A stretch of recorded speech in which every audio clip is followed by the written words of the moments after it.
Ricette. I've got Michael Gartman and Jeff Risdon with us. It's a party tonight, so we're going to try to have a little bit of fun. This is what happens when you add, multiple people to the podcast. I think the last time we did this was like 7 people last year, and that was a little chaotic, but it worked. It totally worked. We're approaching the max here. I like it. Yeah, I like it too. All right, so just quick rundown of the show. So we're going to do a quick introduction with everyone. We're going to actually let everyone introduce themselves. Then we'll do the giddy up, which is, hey, how did you get your start? And a couple other questions. We'll do disaster at the draft, which I'll explain what that is. And then we'll do blue light special, which you know that segment very well. It's where guests get to ask us questions and we get to answer open and honestly. So, all right, let's start from the top. So I'm actually going to we'll go Billy. We'll go with you first. Tell us who you are. What do you do? How did you get your start? Yeah, so how's everyone doing? I'm Billy Riscette, managing editor of Jets Wire. So fortunately, co-worker with Jeff, which is great. Been at this for been with the Wire company about 6-7-ish years now. Kind of bounced around a couple sites. Helped with the Panthers a little bit, the Falcons for a short time, the Bengals the last couple years. Been bouncing around a little bit, have some Panthers experience, used to be with the Locked On Podcast Network, did that for 4 years. So overall been in the football business for probably about 10-ish years now, kind of up and down, but definitely excited to be covering the Jets here. Just wrapped on my first season, getting ready for my first draft, and obviously, of course, this week there was a little certain little bit of news that broke that kind of made things go haywire a little bit. So it's a fun week for sure. I'm definitely excited to get rolling here with the Jets draft. It's going to be a lot of fun, I think. What is this news that you speak of? It can't be, it can't be that big, right? Well, they recently got in a former Packers quarterback. I think he goes by the name of Tim Boyle. Wait, hang on. I've heard this one before. Wait, hang on. This sounds familiar to me.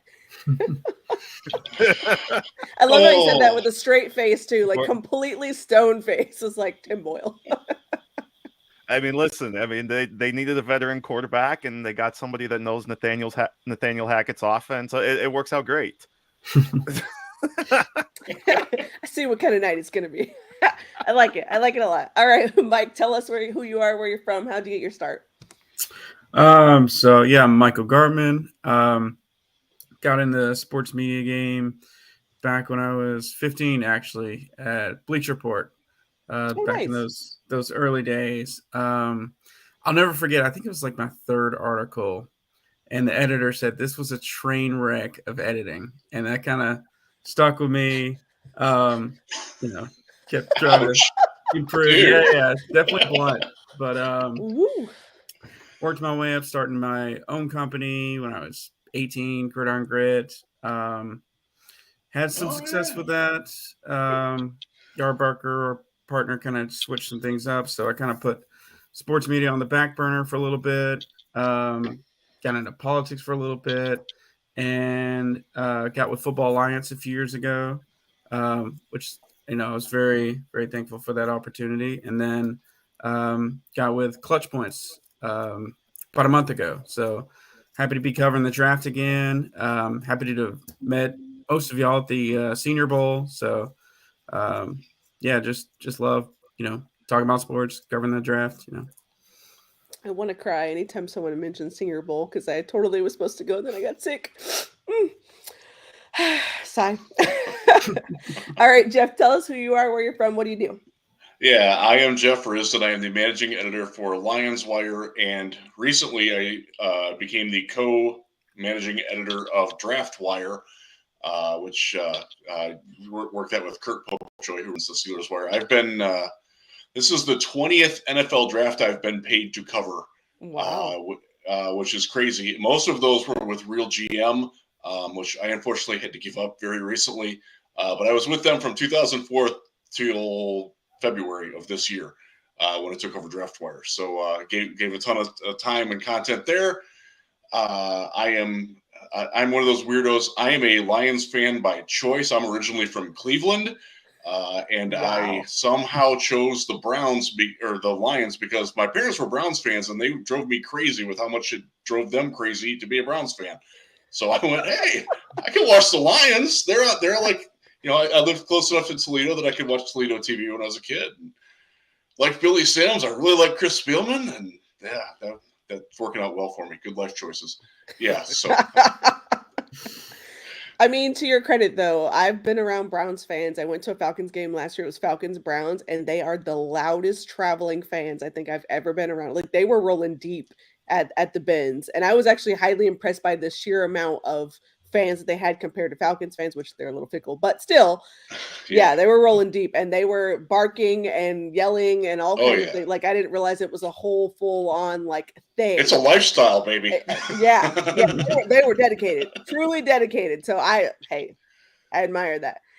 This one I'll throw out to everyone. So if you weren't covering football, what other sport would you cover? Is there any one that's like second in your heart that you're like, I love this? Because, for example, Kev, although we talk about football a lot, Kev is big into basketball as well. So I like to throw this out to my guests. Like, what other sport would you be covering if you weren't covering football? Jeff, I'll start with you because we just talked to you. So I am a big basketball fan. I have 2 basketball playing kids. I'm a huge Cleveland Cavaliers fan. I spent some time in Houston when the Rockets were actually good. My son's first NBA basketball game was Yao Ming's last NBA home game. Wow. So he's still a Rockets fan by extension with that. He plays on the AAU circuit and is getting recruited. So I do a lot with basketball, although the sport that I'm truly passionate about is the sport that I played, which is beach volleyball. And I would love to cover beach volleyball. And I also, once upon a time, worked at Bleacher Report. And back in that days, they were contemplating covering the 2016 Olympics. And I'm like, I'm your beach volleyball guys. Send me.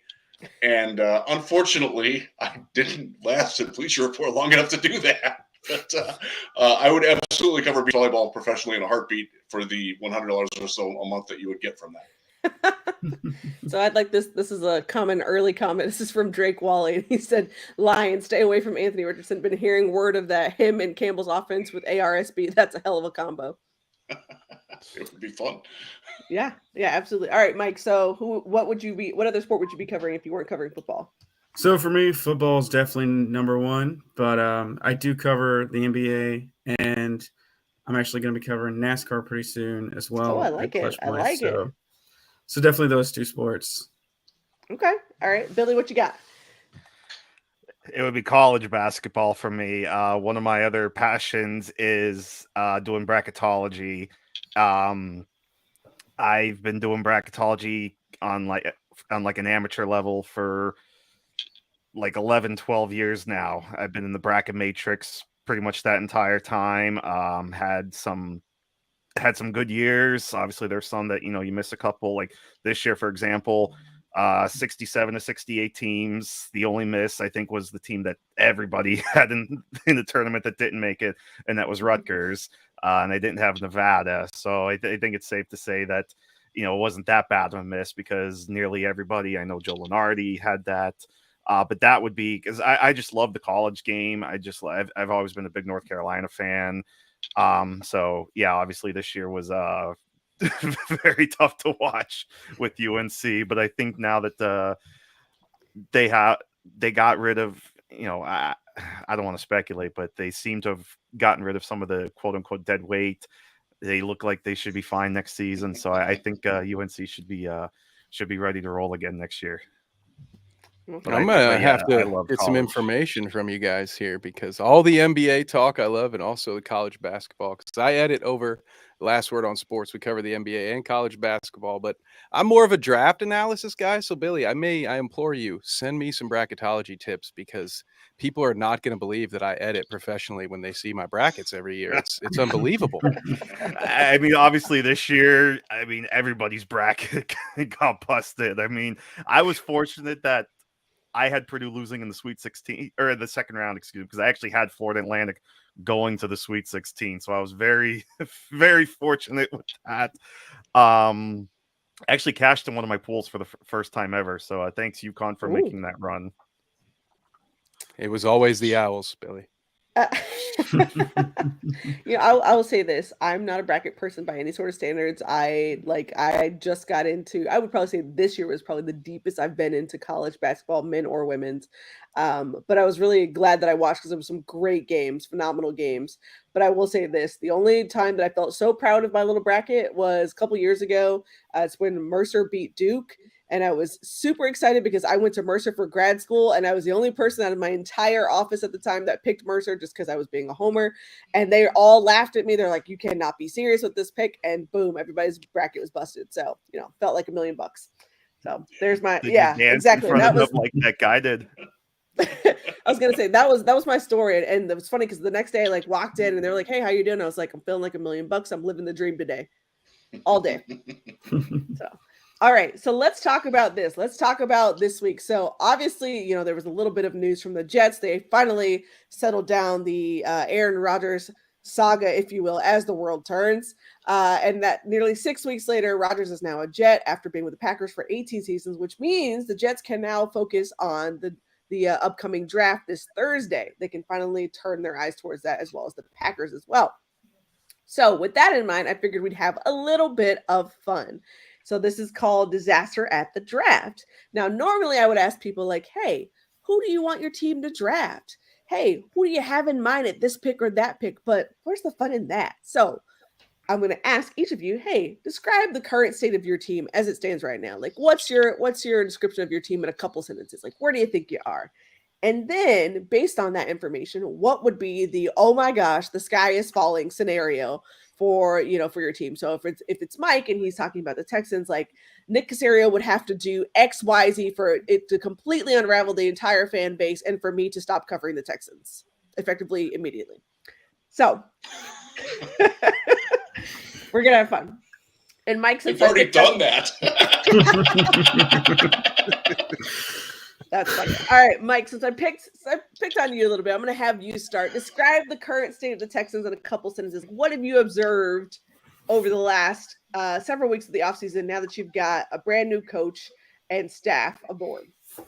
Yeah, so the state of the franchise or the state of the fan base, because those are two very different answers. Let's do both. Let's go both.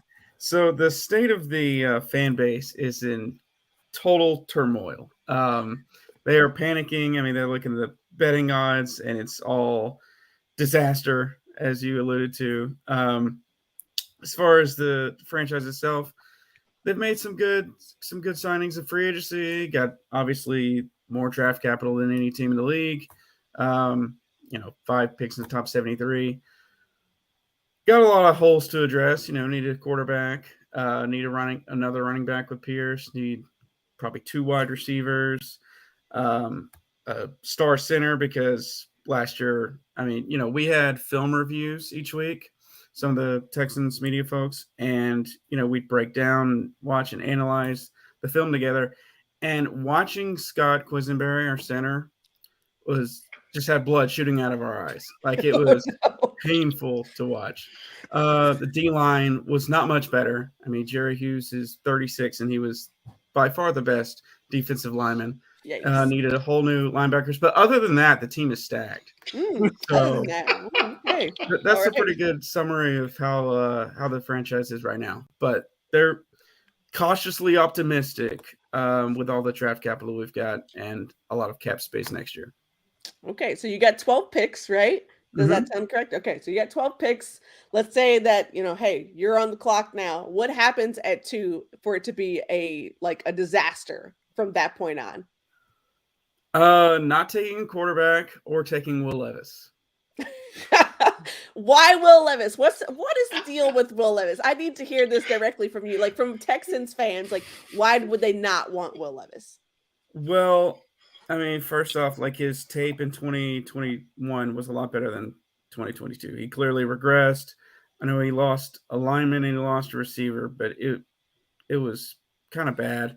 During the season, I was rooting for him. I was like, this guy could end up playing for the Texans. I want to see him do well, and he did not. On top of that, he didn't help himself with the TikToks. The coffee and the mayonnaise that he kept doing 3 or 4 times. And then he tried to walk it back at the combine. No, it was all a joke. It's like, dude, you already confirmed that a couple of times in other interviews. And also, there's no explaining the taking a brown banana with the peeling and just chugging it. Like, but yeah, the tape regressions. He's a 23-year-old rookie project. And he reminds me a lot of Jake Locker and Blake Bortles. Ooh. So I would stay away. Yeah. So 2 things. First thing was Emory Hunt earlier this week. I think he called Will Levis Bayou Bortles, and that just bluegrass Bortles. There it goes. That just about unraveled me. So that was his assessment of Will Levis. So this is from a comment in the chat, and it says the real question is why the Texans don't want CJ Stroud. I think that's actually a fair question. What do you think that is? So I don't really buy that narrative. I know it's a pretty popular narrative. I mean, the only thing we can really think of is the agent, because David Mulugheta is his agent, same agent as Deshaun Watson, and nobody wants to relive that. And not just the off the field stuff with Watson, but just the trade request in and of itself. But David Mulugheta's got a lot of clients that are in the NFL, and if you're trying to avoid that now, you're going to have to keep trying to avoid that every year, because more and more guys he's going to end up being the client for. So there's a chance there's some validity to it, which would resort in disaster with the Texans draft. But assuming that the Panthers do take Bryce, if the Panthers wind up taking Will Levis, like that random person who just joined Reddit suggested, then everything is great, and we're ending up with Bryce Young. The Bryce is right. The Bryce is right. Oh my gosh. Wow, that's a great poll. That is a good one. That is a really good one. Kudos to you.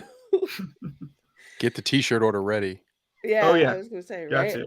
Oh man. As a game show buff myself, I approve. Yeah, I was gonna say that's pretty good. That's pretty good. Okay, so let's say that the pick is Will Levis, though.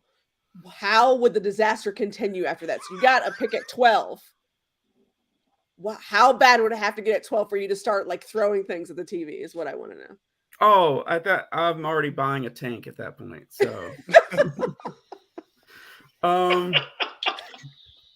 I guess continuing to reach at 12, taking somebody probably with a second round grade at that point.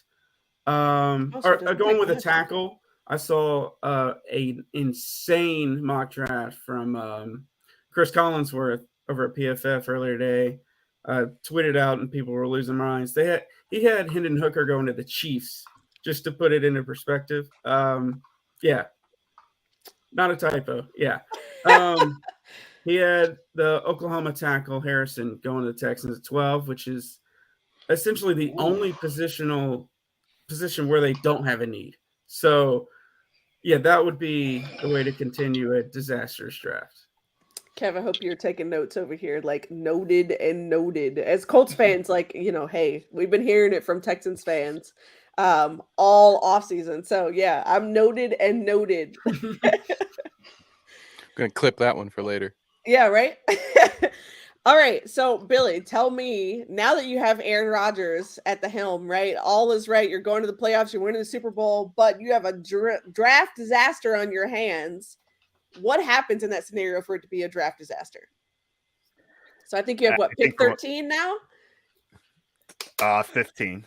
15, okay. Yeah, because they did the pick swap. Yep, there you go. So New York's at 15 now, which, I mean, whatever. It's 2 picks. I think that was just kind of like the cherry on top to get this deal done. But I think from a fan's perspective, they want an offensive tackle bad in the first round. I feel like every mock draft I've done, no matter what player it is, they're all like, it's got to be offensive. Or I could say, oh, could they go like defensive tackle? No, it's got to be offensive tackle. So I feel like if it's not Peter Skoronski, Paris Johnson, or Broderick Jones, or maybe even Darnell Wright, I think Jets fans are going to start getting the pitchforks ready for for Joe Douglas here, because look, I mean, they're obviously getting pieces back on the offensive line. You know, you're getting guys back that were injured last year, but you can't trust Mekhi Becton to stay healthy. Max Mitchell is a question mark. You know, yeah, they like Dwayne Brown, but Dwayne Brown's 38 years old. So he's got one more year left. So you need a long-term answer there at the tackle position. And so, you know, I mean, dropping down 2 spots, it's maybe a little less of a chance now. You know, maybe some of those, because now you're behind a couple more teams that could potentially take a tackle. Green Bay at 13, New England at 14, and then even the teams that they were already behind, Chicago at 9, Philadelphia at 10, Tennessee at 11. So it's gonna be really interesting how the board shakes out for them. I mean, I think the Jets would be fine if they take someone like Jackson Smith and Jigba in the first round with at 15 there, or someone like, you know, Nolan Smith. But yeah, I think the fans would probably start to plan a riot if it's not a tackle there at 15. So if you took like a tight end at 15, would they unravel? Oh, absolutely. Absolutely they would, because that's another position too. They're like, well, we have 3 tight ends. Yeah, but you hardly threw to CJ Uzomah, and he's getting big money. Tyler Conklin, you know, he was fine, but I expected a little bit more from him, and we have no idea what their plans are with Jeremy Ruckert. They took him in the 3rd round last year, and he just was I guess they're just hoping he develops more. I don't know what their plan is with him right now, but I mean, Kenny Yeboah was getting more playing time than Jeremy Ruckert here. But yeah, if I mean, listen, I'd be fine with someone like Darnell Washington there, or one of these top tight ends. I've done some mocks where I've taken a tight end like in the middle rounds, like a Luke Schoonmaker, excuse me. But yeah, I think if it's an early tight end, that might be another position where the Jets fans are going to start rumbling a little bit. Okay, so I like it. I like it a lot. So tight end for the Jets, just to see the Jets fans unravel. All right, Yep. Noted. Or All right. Corner. Okay, all right. Because they'll be like, we have Sauce Gardner. Why do we need a corner? I was gonna say, would it be a pair with Sauce? But hey. All right, we'll take it. Noted. All right, Jeff. So for you, your Lions have done really, really well. They had a really nice turnaround season with Dan Campbell. He's got them rocking and rolling, but the sky is falling now with the draft. What does that look like? Like, what happens in this draft for it to unravel the Lions? I'm going to steal from Michael. Drafting Will Levis would probably be about the worst case scenario for the fan base. And like, he's not someone that a lot of people would have a lot of confidence in. So most fans so Jared Goff was really, really good last year and deserves to be the starting quarterback in 2023. No question about that. But if he's good again, you're going to have to make the choice of paying him $50 million a year or finding a replacement. So there's kind of a schism in the fan base. Like, there's a lot of people, and I'm one of them, who wants them to get a quarterback this year, but not Will Levis. And most people would be like aghast. Like, you can maybe sell CJ Stroud, even though people here in Michigan, they reflexively see an Ohio State quarterback and want to break things. You can maybe sell Anthony Richardson on the upside and potential that he offers, but Will Levis that's a tough sales pitch, man. that's you just can't do that. And I don't think they would even consider that. I will also steal from Billy, though. First round tight ends in Detroit do not mix. Stop doing it. They've taken 3 of them since 2009 when they took Brandon Pettigrew. Then Eric Ebron. I forgot about him. And then TJ Hawkinson. Not one of them ever got a second contract in Detroit. That's a colossal waste of draft resources. That's insane. I hadn't thought about that until you said it out loud. Holy tight end Batman. Like, yeah. It's pretty like TJ Hawkinson's a good player, and I think he's going to be good in Minnesota, but he just didn't fit very well in Detroit. Yeah. And so you've got a head coach who was a Lions tight end, parenthetically adding on their winless team. So there's a lot of people that are just mortified that they're going to take, because tight end, they do actually need one at some point, but it's a good class. You can take Luke Schoonmaker's fantastic later on. I like Payne Durham, who's shined out at the Senior Bowl. Give me him in the 6th round, and I'm good. If you're taking Luke Musgrave, and I think drafting Luke Musgrave before day 3 is a colossal disaster, because he's a injured guy who can't catch and can't really block. Just take a big receiver and said it's the same deal. I could see. So the Lions also have a pick at 18, and I think that taking tight end is more tempting there, and also taking running back, that's sort of taboo. There would be some fans that would love Bijan Robinson, but I think I speak for every fan base when I say we all love Bijan Robinson. We just don't want him on our team because it's not a value pick. And that's it's sad, because he's probably one of the 3 best players in this draft, and nobody really wants him, but they kind of do, but not really. It's strange. I mean, I think he's going to be gone before 18, so you probably won't have to worry about it. But if you were to draft someone other than Bijan Robinson at 18, like another running back at 18, that might unravel the fan base. Yeah, because we already have an uneasy relationship with DeAndre Swift, who's entering his last year, and it would shock the world if he came back after 2023. So they kind of need one, but again, it's a ridiculously good year to need a running back. Why waste? Or I wouldn't say waste. Why burn a 1st-round pick? Uh-oh. Did we lose Jeff? I think we did. When you can get a guy that fans feel that way too. Yeah.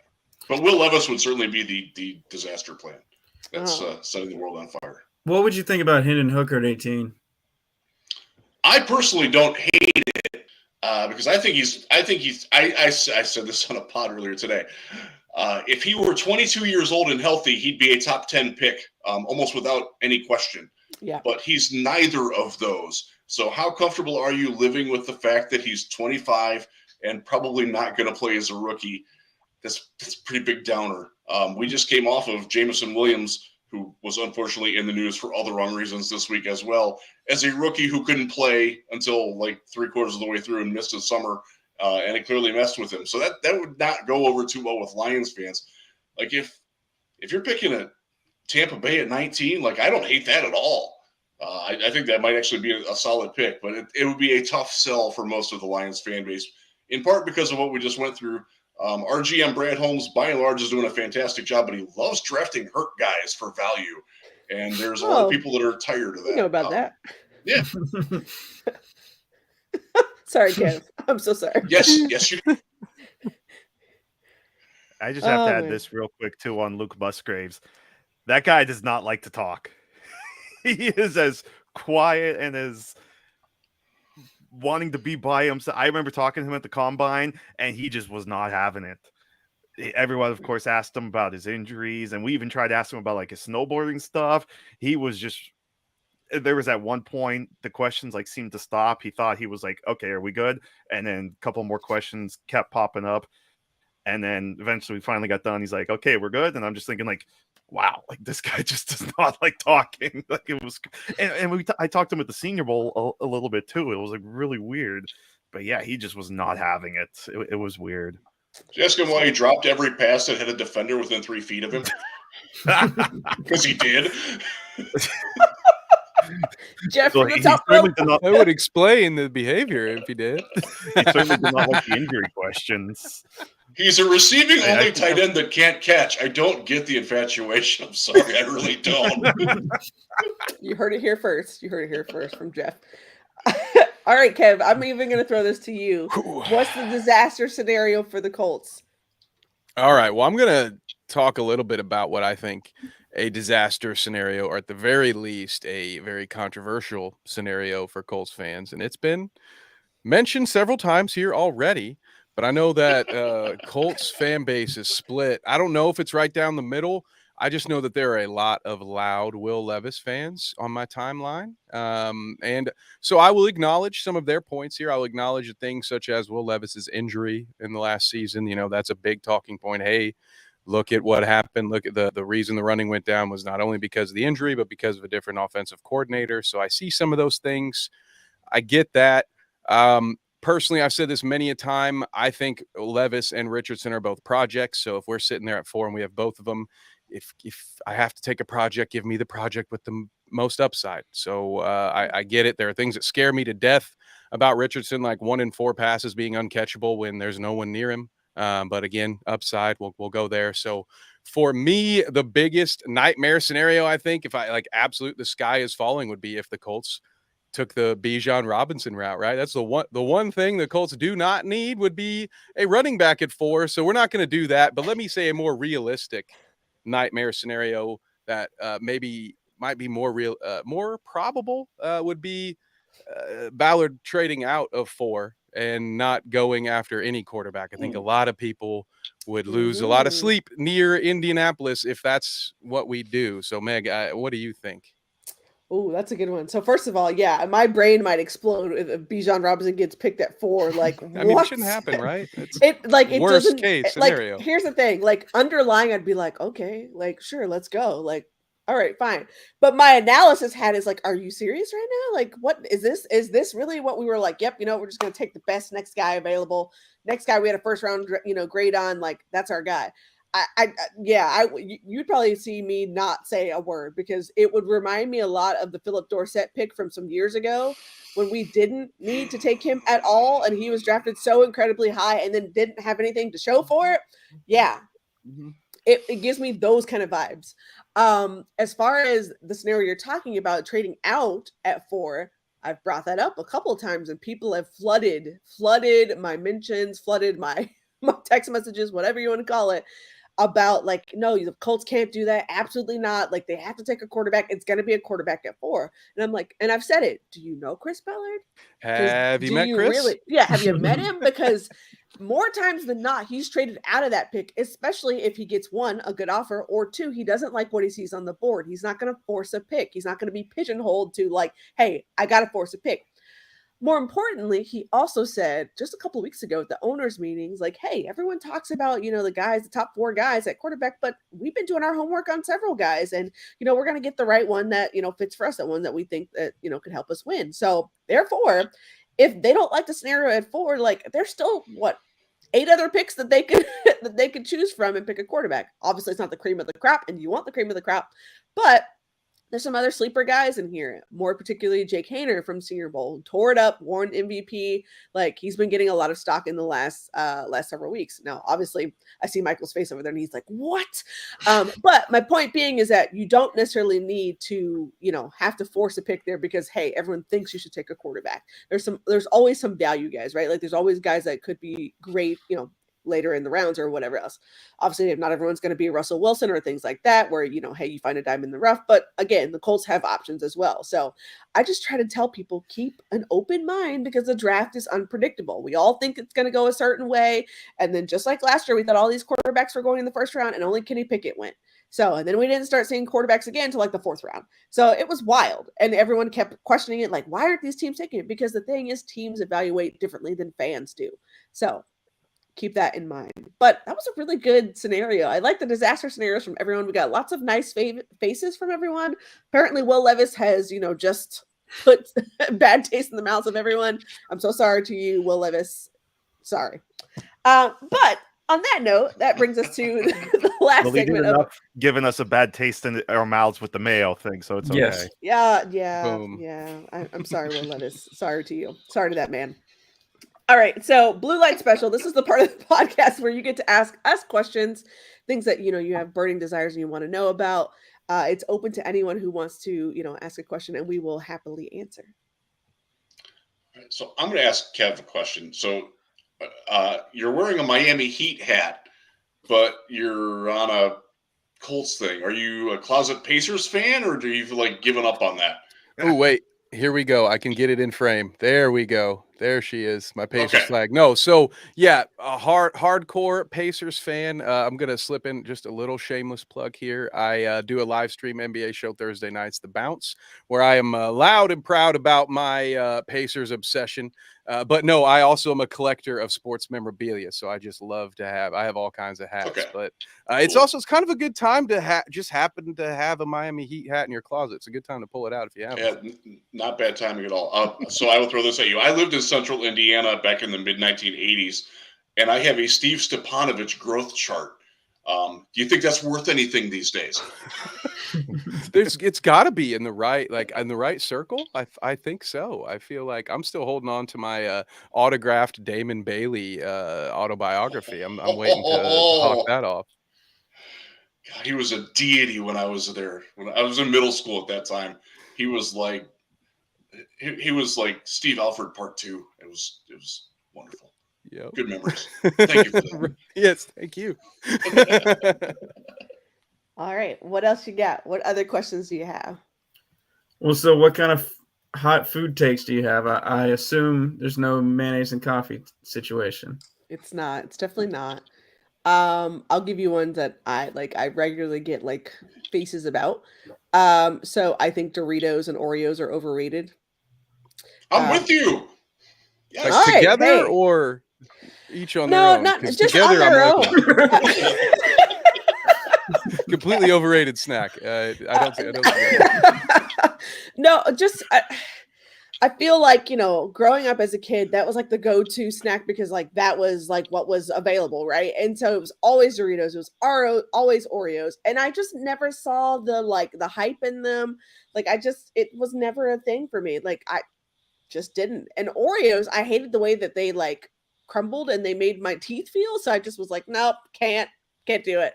And so I've never really eaten them as an adult, like unless like they are the last food on earth, and and I just absolutely have to eat something, sure. But yeah, that's probably that. And like bananas, I can't do the texture on bananas unless it's in like a smoothie. That's about it. It does help to peel them though. If you haven't tried that, I've peeled them and still hate them. Okay, fair. Just wanted to make sure because seen a lot of interesting stuff on the internet lately. I will say, Meg, for what it's worth, Doritos helped a young Kev salvage many a boring turkey sandwich on some white bread. You put some nacho cheesier Doritos in there, you get a little crunch to it. So for me, I do like some Doritos, but here's one. I am absolutely a pineapple belongs on pizza guy, and I know that's a pretty divisive topic there. So where do we all sit with pineapple on pizza? I mean, what's the other toppings on the pizza? Is it just pineapple and like cheese? Like I don't mind pineapple like pepperoni, bacon? But yeah, a lot of people will do with a like bacon or ham, but I don't like ham or bacon that much. Hey. It was supposed to be a hot take, right? I didn't say I like ranch dressing, Pineapple and pepperoni, Kev. That's that's gonna be a no for me, Kev. Sorry, bro. Yeah, it's a lot of. It does require a few Tums afterwards. I must admit. I was just thinking that. I was like, your stomach has to be in shambles after that. Complete shambles. Yeah. You're not lying. Don't worry, Mike. I will. I'll go back to my planet with pineapple pizza, he says. Oh, I see his he said, Kev, go back to your planet with pineapple See, pizza. I knew this one's people are split on this, and there's me and then everybody else who has normal pizza. I'm shocked that you're not higher on Will Levis considering how controversial your food picks are. I'm shocked. He almost won me over. I thought the coffee thing was bold with the mayonnaise. It was like, hey, I get it. You're trying to stick out. I get it. But then it's provocative. It gets people going. Exactly. Exactly. No one knows what it means. Yeah. Oh my goodness. Any other questions for us? Billy, you got any? I know you mentioned trying to get to the Senior Bowl. Is your plan right now to be there next year and meet all us crazy cats down at Veets? Yeah, definitely. I was trying so hard. So I got sick from my children. They said have kids. They said it'll be fun. They said, and so my oldest got the flu, and then gave it to 3 out of 4 of us in the house, including myself. And I was trying so hard to get myself together, like fluids and plenty of rest and medicine around the clock, that sort of thing, so I could still go. And I looked horrific. So here I was, held up on my couch with my laptop and my notes and everything else, watching the Senior Bowl. So that's how I viewed it. So I was like, okay, absolutely not. We're going next year. I had got my husband on board. I was down to go. And I couldn't. So yeah, definitely going next year. The goal is to go to that and the draft, which will be really, really great. Isn't the draft in Detroit next year? Is that It'll right? be in Detroit in 2024. Okay, so party at Jeff's house. See you there. It's just up the road. Yeah. A few hours. I actually live on the other side of Michigan. I live, if you're from Indianapolis, I live right off of US 31, about 3 hours dead north of you. Okay. So I actually can, if traffic in Michigan and our roads suck, although they are getting better, I can sometimes make it to where the Pacers training center is definitely because it's up on the north side. I can make it to Colts training camp as fast as I can make it to Lions training camp some days. Noted. Nice. Okay. Yeah, well, I'm trying to meet in Indy someday too. Then. Yeah, absolutely. I'm down there a ton with my kids in basketball and volleyball. So. Yeah. Okay. Yeah, I do have one last question. Go-to karaoke song. Oh, that's a good one. I might have to think. I have a bunch from my time in Nashville now. Go for it. What's your go-to? I think the first one I did was Beer Never Broke My Heart by Luke Combs. Okay. I did some Roller Coaster by Luke Bryan. I did Let Me See a Girl by Cole Swindell. Obviously, yes, I'm a big country music fan. I think some of you guys know that by now. If you follow my Twitter, you will see the 8,000 concerts that I go to now every year. I went to Nashville for the first time last year.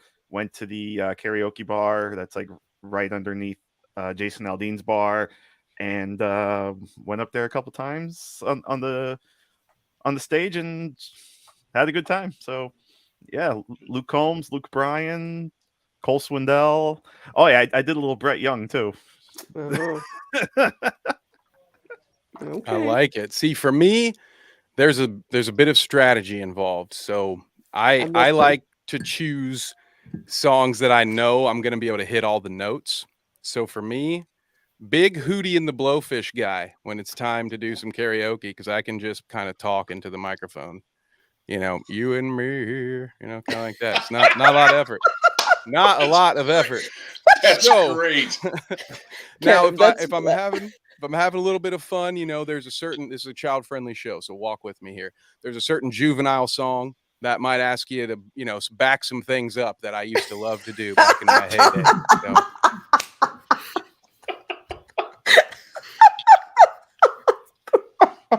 Oh my gosh. Thank you, Kev. Thank you. That was great. All right. So if you saw me over here, I was looking through my phone because I was like, there has to be a couple songs.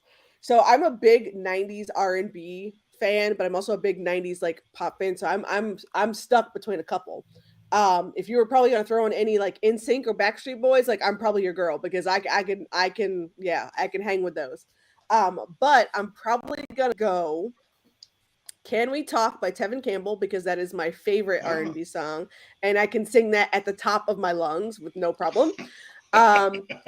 When Billy he said a bunch of country songs. There's one that I know back and forth, and it's You by Chris Young, and I love that. It's a really good one. He's got a nice little smoky husky voice, so that's my one little country song that I can sing from. I love a lot of country, but that's the one I can sing from front to back with no issues. But don't count on me for anything else.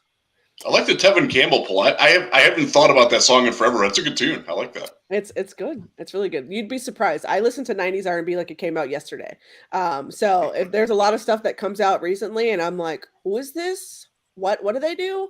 And I feel my age is starting to creep up there just a little bit, where I have to text my younger brother. And I'm like, hey, who's this? Tell me what they do. What do they say? because a lot of this stuff I just don't know. It's not up my alley. So, all right. Any other questions before we close it out? Speak now, forever hold your peace. I would say also too, kind of on the Senior Bowl, I think some of us have like our own stories from either Mobile or Veets. I know I certainly do. Mike's been quiet, so Mike, let's hear it. Let's have you close us out with a story from Senior Bowl. Oh my God. Well, so some of the people I worked with had to leave early for a family thing. So that last day at the Senior Bowl, there were a couple events, but I was kind of able to just kind of do whatever I wanted. So I was like, okay, I don't know anyone here now because Emery had already left. I think Jeff had already left. So I was like, okay, I just heard about a concert for who was it? Nelly. Yeah. He was like, yeah, that's free right. concert. And I was like, Friday night show. Screw it. I'll go to that. And I had fun. On my way out, I run into what I thought was a couple. And, we're just chopping it up right as we're leaving. And I end up bar hopping, going to like 6 different bars. One was a karaoke bar, sang a couple songs there. And at the end of the night, I realized they weren't a couple. They were just friends, like, who knew each other for like 20 years. And they were just reconnected. I was like, what? But yeah, had an insane night. There's some more crazy stuff to that story, but yeah, I could tell. Yeah, the Senior Bowl is definitely saving that for Patreon, right? Yeah. Senior Bowl. Yes. If y'all can see that. Oh no! What is that? Oh. Yeah. This was so we were out one night at Veets and just having a good time, and buddy of mine is buying beers for us and just kind of give them out, and I just somehow get all these beers, and I'm not a huge drinker, so I'm like struggling to kind of keep up, and I swear on my life I was laughing at a joke when that happened. I just happened to be hunched over, and somebody took that photo at the exact perfect moment. So it probably looks like I'm just either drunk as a skunk or whatever. I swear I was laughing at a joke. But there was that, and there was also when I thought Raleigh McKenzie was Reggie McKenzie. First year I went to I remember that. Yeah. my first year, and this was when we were still able to go like to the second floor of the Renaissance Hotel. They've since blocked it off because of COVID. That's pretty much only like players and agents and all that can go up there. But we used to all be able to go up there and just sit and chill and whatever. And I remember talking to this guy, chatting it up, and then I kind of let it slip, like thinking it was Reggie McKenzie. And it turned out, nope, it was his twin brother Raleigh. And it's like, well, what a great start to my Senior Bowl experience. So you just had all kinds of fun that you will not talk about from here on out. I get it. I totally do. Mobile changes you. Mobile, you haven't lived until you've spent Senior Bowl week in Mobile, for sure. Noted. All right. On that note, we will close out the podcast, but I'd like to give my guests a chance to say where they are, where you can be found on the internets. So, Billy, I'll start with you. Where can people find you on the socials? Yeah, appreciate you guys having me. This was a lot of fun. I'm on Twitter at Billy_Ricette. So it's just, my name with the underscore in between. Like I said, I cover Jets Wire. So pretty much a lot of my work's there. During college basketball season, like I said, I do some bracketology work on kind of my own side blog. Other than that, you can you'll pretty much find me tweeting either about sports or, as I said, my billion country concerts that I'll be going to again this summer. So if you enjoy country music, you'll probably like some of my stuff too. Gotcha. Okay. All right, Jeff, tell the people where they can find you. Yeah, you can find me. Actually, I think my Twitter handle is on here at Jeff Risdon, spelled just as you see it. You can find my stuff at DraftWire, where I am insanely busy, and I actually appreciate this diversion from keeping me from going crazy and working all the time. Lions Wire, where I cover the Lions. I also, if you're ever in the Grand Rapids market, I'm on the radio a lot. I'm a fill-in host for the afternoon drive time at 96.1 The Game, and I will be on there tomorrow, actually. And you can also find stuff. Actually, I don't write anywhere else anymore. I took off some of my hats. For a while, I was getting like 5 different W-2s every year, and that got old. So, but yeah, you can always find me there. And I am also a music aficionado. I tend to lean a little heavier than Billy, though. My go-to karaoke song is "Sweating Bullets" by Megadeth. That sort of tells you where I'm at. Wow. So, okay. All right. Yeah. But I do post a lot of music and stuff too. So yeah. Okay. All right. All right, Mike. Where can people find you? Yeah, you can follow me. It's on the screen at _Michael Gartman. You can find my articles at ClutchPoints.com. Also, co-host of the H-Down Rundown with AD and Chris, and some of y'all know from the Twitter Spaces. So it's a great show, though. I'm happy we're able to get reconnected here. Yeah, it only took like 8 weeks, right? Yeah. All right, Kev, where can people find you? All right, you can find me on Twitter at KevNevick_. You can read my basketball writings over on the Last Word on Sports, and you can hear me talk pretty much all the time on the Bite Size Sports Networks. We have NFL, NBA, fantasy podcasts, all kinds of stuff. So see me there. Or be square. I was waiting for that. I was waiting for that part. I need to write some of these down. I didn't have a good one this time. It's all right. That was Come good. back to me. Come back to me. We'll do it again. We'll do it live. Right. We'll edit it and post. Okay, cool. All right. You can find me on Twitter. It's at the Megan Hall. Same thing on Instagram. You can find me on YouTube. Of course, it's Hall About Sports. You'll just search that. On TikTok, it's Hall About Sports Pod. A little bit different, little switch up.